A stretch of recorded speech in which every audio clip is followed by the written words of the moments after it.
hindi nyo ititigil ang inyong mga korupsyon at pagnanakaw sa kaban ng bayan. Ito po yung umpisa pa lamang. At ito po yung magtutuloy-tuloy para ang ating mga gobyerno ay makaahon sa hirap mula sa pagnanakaw sa kaban ng bayan. Dito na lang sa barangay. Pinatulang ng kamatis. Isang kanta muli para kay Martin! Martin, Martin, magnanakaw! Martin, Martin, magnanakaw! Martin, Martin, magnanakaw! Magnanakaw si Martin!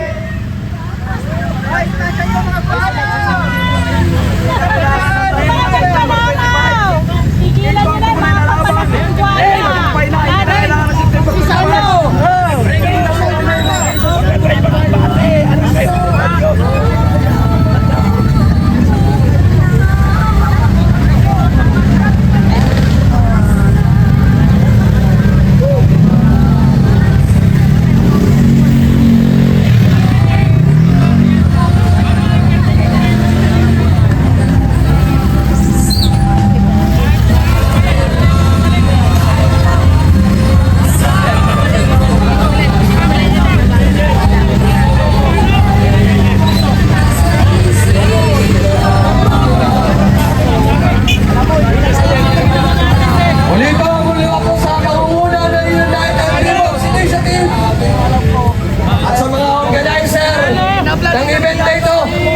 sa lahat po ng nakilahok, nakisa, at nakisigaw, at nakitulong, at hindi umuwi sa kanilang mga kabahayan upang magbigay suporta at makakaisa.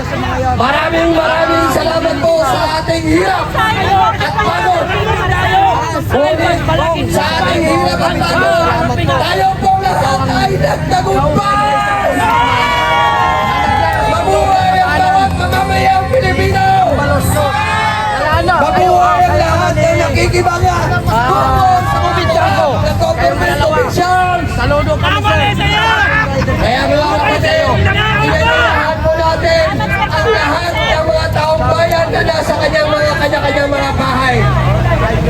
Ito po ay isang ehemplo na kahit po'y peaceful rally ay nagiging matagumpay ang ating panawagan. Kung kaya po tayo ay magtutuloy-tuloy para po sa totoong reforma ng ating republika na tuluyang tanggalin at alisin sa pwesto ang mga buhaya sa gobyerno natin upang ang bawat mamamayang Pilipino ay makaahon sa hirap dahil sila po ang punot dulo ng ating kahirapan dahil ang kaban ng bayan ay napupunta lang sa kanilang mga kabahayan, napupunta lang sa kanilang mga rep, napupunta lang sa kanilang mga ilaw at napupunta lang sa kanilang mga kanya-kanyang mga sasakyan, mga putang ina ninyo! Darating tayo dyan. Darating tayo sa... Tama na mga korap, bumaba na kayo, kami po ay nag-uumpisa pa lamang at magtuloy-tuloy po itong panawagan namin. Kaya inayayahan ng bawat isa, Luzon, Visayas, Mindanao, na tayo po ay makilahok sa mga rally at panawagan upang tuluyan ng pugsain ang pagnanakaw sa kaban ng bayan sa bawat departamento ng gobyerno ito. Dahil kung hindi tayo gagalaw, ngayon, kailan pa? Kung hindi tayo lalabas, sinong lalabas? Kung hindi tayo sisino dito, sino ang gaganap? Kung gusto natin ng pagbabago, ang pagbabago ay nag-uumpisa sa ating sarili. Tama! Kaya kung gusto mo ng pagbabago, umpisahan mo sa sarili mo. Lumabas ka at panawagan para yung mga korap na gobyerno na nakaupo sa pwesto ay matansig. Sinong gutom na? Susunod. Sinong gutom na? Balita ko, may catering sa loob eh. Gusto nyo kumain na catering? Tara, mamaya papasongin natin! Inuulan muna ito pero susunod si Bibi. Mamaya pag pumasok kayo sa loob, baka naman magpa-picture pa kayo sa mga congressman dun sa loob. Mga magnanakaw, huwag na po sana ano ho. Huwag na lang sa mga kakampi natin, doon tayo magpa-picture. Yun. Yun, sabakin yung mga magnanakaw. Doon tayo sa tunay at nagmamahal sa bayan, mga kapatid. Hindi pa tapos, simula pa lang ito. Hindi pa tapos kasi papasok pa tayo sa loob. Kailangan pa natin silang panagutin. Kailangan ikulong. Kailangan din natin kumain. Ma'am, pag wala na po si Martin, susunod po si BBM. So step by step po. Alam niyo mga kababayan, tayong mga Pinoy, kahit kulang tayo sa tulog, kulang tayo sa kain, at kulang tayo sa ligo, hindi po natin iniintindi yun dahil ang mahalaga sa atin ang mapatansik natin ang mga korap sa gobyerno. Pwede mo bang manawagan ng mga mag-i-sponsor ng pagkain? Gutom na kami! Gutom na kami! Kailangan may mag-i-sponsor po yan! Yung mga buhaya, sila lang ang kumakain! Kami, gutom! Walang nagbibigay! Hoy, buhaya! Yung palabas yan! Buhaya! May pagkain! Wala kami pagkain dito! Wala naman kami nagugutom! Naghihirap! Nasa inyong lahat ng pera! Pera namin! Pera ng mga anak namin! Maganda pala nagugutom. Opo, Ma'am Rod. Pagka wala na po si Martin, susunod po yan. Kaya relax lang, Ma'am Rod. Relax lang po. Magandang gabi, Ma'am. Mga kapatid, Magandang yung gabi po, Ma'am. ating mga vloggers ay kulang sa tulog, hindi na umuwi ng kanilang mga kanya-kanyang kabahayan dahil gusto lamang nilang makibahagi at ipakalat ang ating kaganapan dito sa Batasan. Pasalamatan po natin yung ating mga tunay na vloggers. Kayo po ngayon ang kasalukuyan na tunay na nagbibigay ng tamang balita. Dahil ang mga mainstream media ay kailangan mo munang bayaran para ikaw ay i-cover. Kaya tayong mga vlogger, palakpakan po natin ang ating mga vlogger. Maraming salamat po sa inyong mga hirap at dedikasyon. Basta lang inyong tatandaan! Di ba tapos ang laban? Hindi ba tapos mga vloggers? Meron pa tayong kumpanya huhugutin! Huwag lang pa na ipasok! Ugot naman! Kahit walang kinakain ng mga vloggers! Ako naman magsasalita. Bagong Pilipinas, puro kurakot, nakawan sa gobyerno ni PBM. Tama na! Sumusobra na! Palitan na ang mga abusadong kawatan sa House of Kleptomaniacs! Naglalagay ulit ang mga kamay ng mga kleptomaniacs sa kamera dahil minamadali ulit nila ang budget sa taong 2026. Gising Pilipino! Kailan tayo magbulag-bulagan? Kailan tayo magbingi-bingihan? Kung walang kikilos, habang buhay na lilimasin ang kaban ng bansa ng mga kripto sa kasalukuyang gobyerno ni BBM sa palolos ng mga abusado sa pagsasamantala ng mga buhaya na naglilingkod lamang para sa kanilang mga bulsa at pakinabang. Bilyon-bilyon, trilyon ang nawawalang pondo galing sa tax ng mga Pilipino. Wala na mga iya. Makakapal ang mga mukha. Namaos na ako, kabayan. Salamat po sa mga sumuporta. Thank you po, thank you.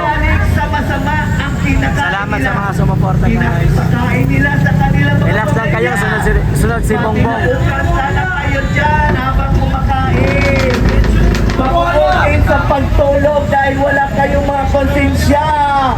Damn shame on you, pet! Ginagawan yung gatasan ng mga Pilipino. Marami, Ma'am Rod, Hinahiya marami. namin kayo, mga kampaw ni Lucifer. Wala na, wala na. Sila na nagkakagatan ng mga puro mga kawatan dyan sa House of Kleptomaniacs. Mga ulapong, mga anak ng Diablo. Thank you, Ma'am Rod. Walang Salamat. kaluluwa. Thank you, Ma'am Rod. Thank you po, thank you. At mga Salamat. sakit sa sarapin. Salamat sa inyo, Ma'am Rod. Thank you. Mga kawatan, nagtagumpay man tayo sa mga dalawang araw natin. Nagtagumpay man tayo kahit walang tulong. Wala pa walang tulog. ligaw, Wala na ako boses, wala na boses. walang gutom. Tuloy-tuloy pa rin ang ating laban. Hindi pa tayo nagtatapos mga kababayan. Ito pa lang ay panimula ng ating laban sapagkat papasukin pa natin ang House of Representatives. Sino ang gusto masukin? Ang House of Representatives! Paus na! Walang tulong! Pero tuloy-tuloy pa rin ang ating pakikipaglaban sapagkat kung wala na si Martin Romualdez, marami pa rin ang kanyang mga galamay na kailangan natin panagutin sapagkat ang perang ninakaw nila Salamat po, Ma'am kailangan Loren. sila nakinabang hindi lamang si Martin Romualdez. Thank you sa suporta. Wala pa Ma'am Loren, salamat sa suporta. Pang water na. Pantubig natin yan mamaya. Thank you po. God bless. Salamat, salamat. Wala, namaos na nga eh. Namaos na. Wala na daw si Martin. Mga kababayan. Kaya nagpupunta po sila. Siyempre tayo. No, dahil siyempre nagtagumpay. So wala na si Martin. So, may susunod dyan. Kaya relax lang kayo ha. Relax lang kayo. Ma'am Rod, salamat po. Uy, si Ma'am Rod, oh. Ma'am Rod, salamat po, ha. Thank you. Salamat, Ma'am Rod. Salamat sa suporta. Sa lahat ng mga nakikinig, sa lahat ng mga kababayan po natin, alam ko lahat po kayo ay biktima ng korupsyon. Lahat po tayo, hindi lang flood control ang naging problema sa korupsyon, kundi nababiktado ang lahat. Edukasyon, kalusugan, at pati na rin po yung pagmamahal ng mga bilihin. At hindi lang po ito dapat pananagutan ng isang tambaluslos na Martin Romualdez, kundi ito pananagutan ng lahat ng mga sangkot dito na nasa gobyerno natin, lalo na dito yung mga nasa House of Representatives. Marami pa pong galamay itong si Martin Romualdez, kaya't hanggat hindi nagkakaroon ng tamang reforma dito sa House of Representatives at sa gobyerno natin, tuloy-tuloy daw. Mga kababayan, hindi pa tayo dapat lubusang magdiwang sapagkat bumabaman itong si Lolong.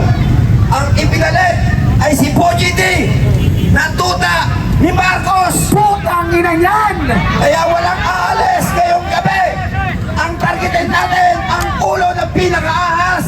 Next target, Bongbong Marcos. Bumaba ka na! Bongbong na mo!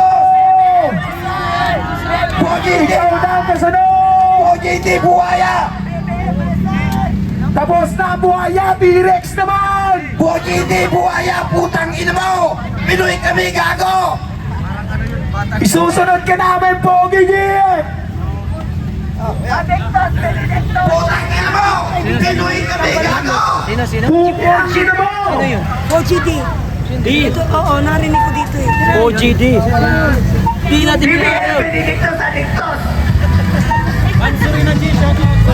Meron pa pala tayong kailangan hugutin hugat! Sunod ka na!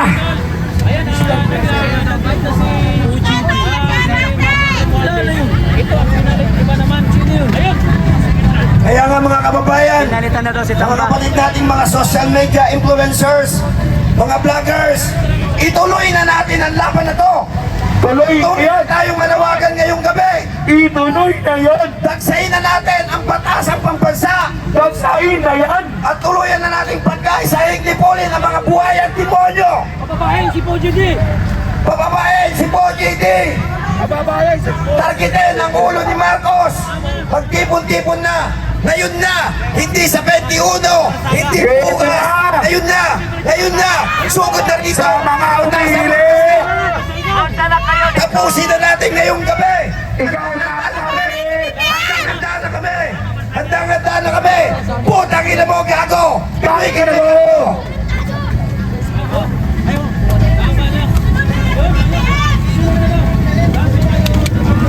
Ayan mga kababayan, gaya ng sinabi natin kanina, ito po yung umpisa pa lamang ng ating laban. At ito po yung magtutuloy-tuloy. Kaya yung mga nasa kanilang mga trabaho, Magbigay po tayo ng oras at makilahok at magpakaisa po dito sa harap ng batasan. Dahil magpapatuloy po yung ating pagkikisa. Magpapatuloy po yung ating panawagan tungo doon sa mga taong korap na nakaupo dyan sa Kongreso. Kaya mga kababayan ko, lahat po na nanonood ngayon, kayo po'y pumarito na po sa batasan upang mag-celebrate dahil sa pagbabalik ng Manoslot at ipagpatuloy ang ating laban para sa mga krap. Mga kababayan, handa na ba kayo para sa susunod nating misyon? Handa na ba kayo na maglakad mula dito hanggang Malacanang? Yan, dagdagan po natin ang mga tao, dumating na po kayo at bukas mismo. Kung dadami na tayo, tayo'y maglalakad papuntang Malacanang upang tapusin natin ang ating pangalawang misyon. Handa na ba kayo? Lalaban ulit tayo sa isa pa nating misyon. Alam ko, mas luwag yun. Mas mabilis-bilis yun.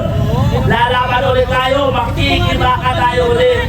Dadaanin natin ulit sa maayos at peaceful na pagtitipon at panawagan na umalis na rin siya sapagkat hindi niya deserve maging presidente ng Pilipinas. Palagi na lang pag ini-interview, palaging lutang. Ayun, pangalawang gabi pa lang, napagtagumpayan na, napaalis na natin si Martin Romualdez. Ang susunod naman, kailangan mapaalis natin si Marcos. Huwag na natin hantayin ng 21. Kung kaya naman ng mas maaga, ituloy-tuloy na natin to. Magsama-sama na tayo. Mahaba pa yung 21. Ngayon na, simula na ang tunay na pagbabago. Magpunta na kayo dito at magdiwang tayo ng ating tagumpay. Lalo ka na, wala ka din pakialam sa akin, ha? Kung gusto mo, nakarinig. Sa mga nanonood dyan, baka may gusto, mag-sponsor naman ng pagkain dyan sapagkat nagtagumpay na tayo sa ating misyon ngayong pangalawang araw pa lang.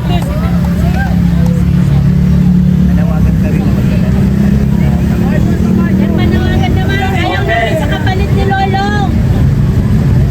Ayaw namin sa kapalit ni Lolong.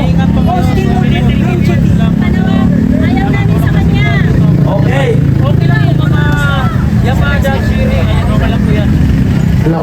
Ingat po kayo Okay, sa mga kasama po sa atin na magpal sa papuntang Malacanang sa susunod na araw, inanyayaan po namin kayo, magdala po kayo ng kandila para ating sindihan yan habang tayo'y naglalakad. Basta, pumunta po kayo dito at magsama-sama tayo kasi pag nagsama-sama tayo, boses ng mamamayan ay alam nilang pakinggan. Tayo po ang mananaig, tayo po ang taong bayan, tayo po ang masusunod, tayo ang nagluklok, tayo ang magtatanggal sa kanila sa posisyon. Kaya mga nanonood dyan, pumunta na kayo dito para tayo'y magsama-sama para bukas tayo'y handa-handa na magmarcha patungong Malacanang kung tayo'y dalamin. Muli po, maraming salamat sa lahat sa ating pagsasama dito ng pangalawang gabi. Pangalawang gabi pa lang, pero nagtagumpay na agad tayo. Hindi pa tayo tapos. May isa pang misyon. Ngayon, ewan ko kung sino daw pumalit kay speaker. Sino po? Si Faustino Di pa rin. So ngayon, pupuksain muna natin ang pinakaulo. Parang magnanakaw din yata yun eh. Magnanakaw din! Lizard! Baby niya yun. Baby Lizard yun pala ang pumalit. Pero ngayon, at least, tagumpay na tayo ngayon. Pangalawang gabi pa lang. Pero susunod, sana, ganun pa rin. Sa pangalawang gabi, mapatalsik natin ulit si Marcos! Tama! Magsama-sama tayo. Patatalsikin natin siya sa kanyang peso. Sapagkat hindi siya karapat-dapat na mamuno sa ating inang bayan. Hindi siya. Pagkat palaging lutang, hindi niya kayang kapanan ang kanyang tungkulin bilang presidente ng Republika ng Pilipinas. Tama!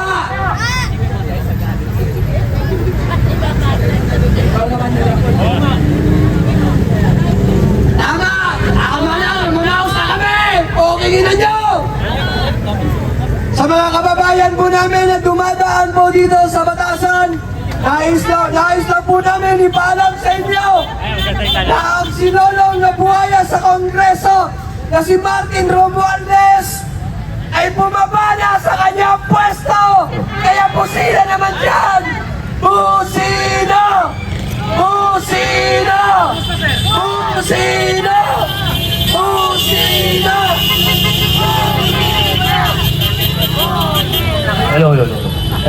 Okay na lang. May nagabi. Lumapag uli ako. 7 balikan na natin nakaraan. 7 buwan pa lang kami. Nung nanalo si BBM, bumigay na ako. Ilang mga vlogger dito, kilala ako. Ilang mga vlogger dito, ako rin po.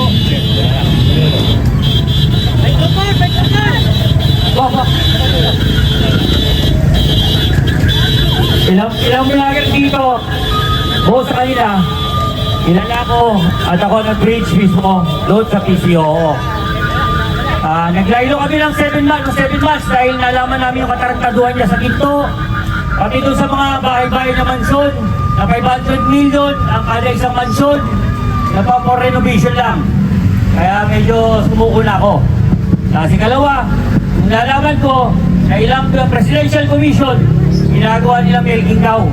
Dumadaan lang yung mga pondo at ninanakaw nila.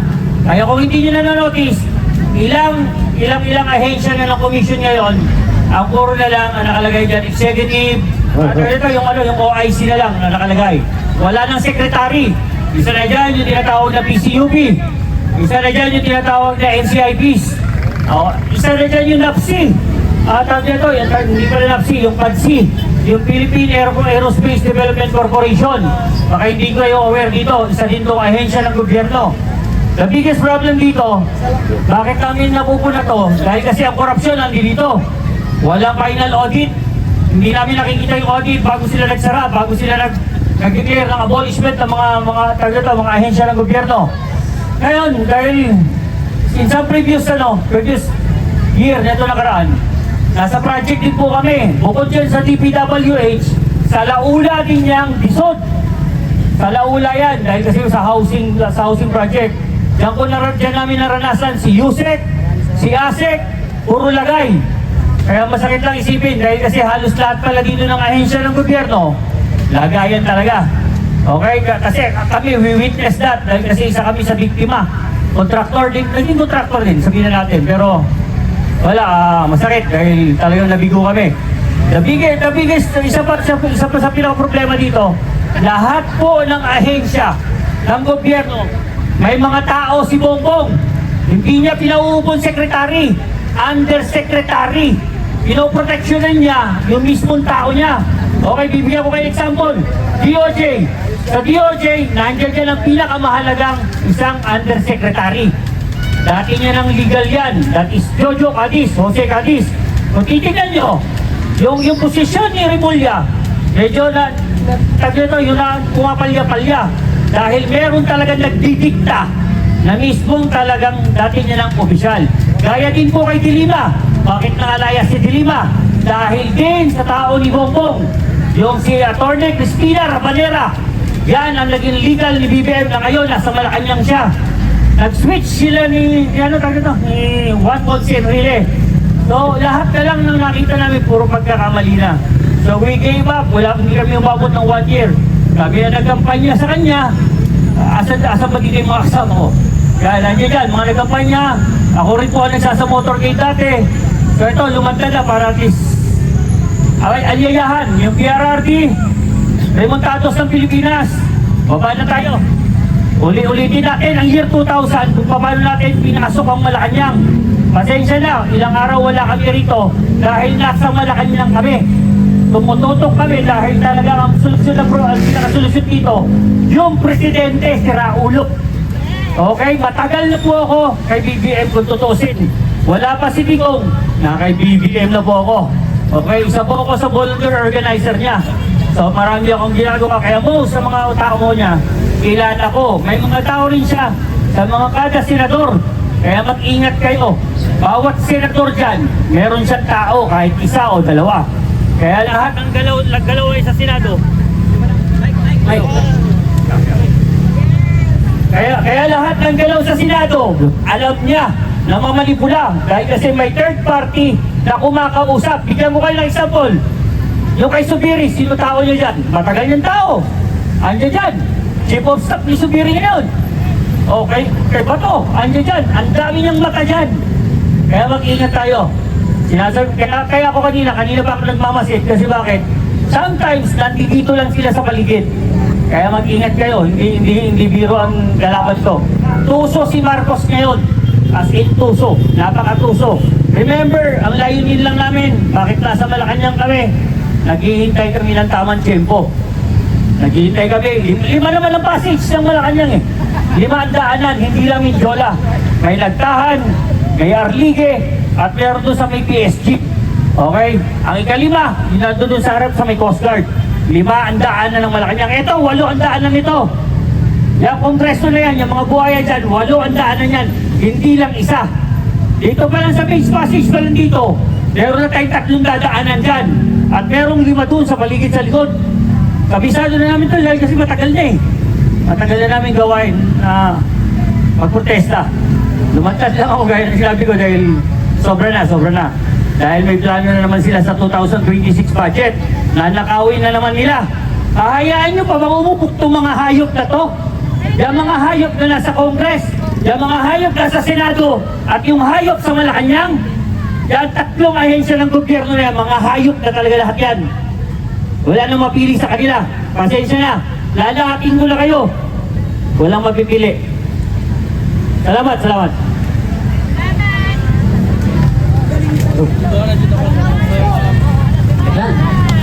Sabi, pagod na ba kayo mga kasama? Huwag tayong titigil. Huwag tayong mawawalan ng pag-asa. Ituloy-tuloy na natin to. Tama yung sinabi ng isa kanina nagsalita. Ang mamamayan, ang taong bayan, hindi na makapag-iintay sa linggo, September 21. Tandaan nyo, 17 trillion ang utang ng ating bansa ngayon. Huwag tayong pumayag na yung mga magnanakaw, mga kurap, manatili sa pwesto. Sasama ba kayo? Sasama ba kayo? Tuloy-tuloy na natin. Meron pa tayo isang araw. Huwag tayong mapapagod. Huwag tayong mawawalang pag-asa. Nasa atin ang tagumpay, mga kasama. Kaya, huwag tayong tumigil sa pagpapanagot sa mga kurap, sa mga sumisip-sip sa pera ng bayan. Huwag tayong mapapagod sa pagpapanagot, sa pagsisigaw, sa pagsambulat ng ating mga saloobin. No? Ipahayag natin ang galit ng taong bayan. Sumama tayo mga kasama. Kung mahal mo ang bansa mo, ikaw na nanonood ngayon sa mga channel na ito, kung may pagmamahal ka sa bansa mo, lumabas ka sa comfort zone mo, sumama ka, patunayan mo ang pagmamahal mo sa bayan. Ipagsigawan mo ang pagpapanagot sa lahat ng mga kurap, lahat ng mga magnanakaw na inuubos ang pera ng bayan. Isama na natin si Saldico, isama na natin si Congressman Dalipe, si Congressman Libanan, at isama na natin yung natalo sa pagka-mayor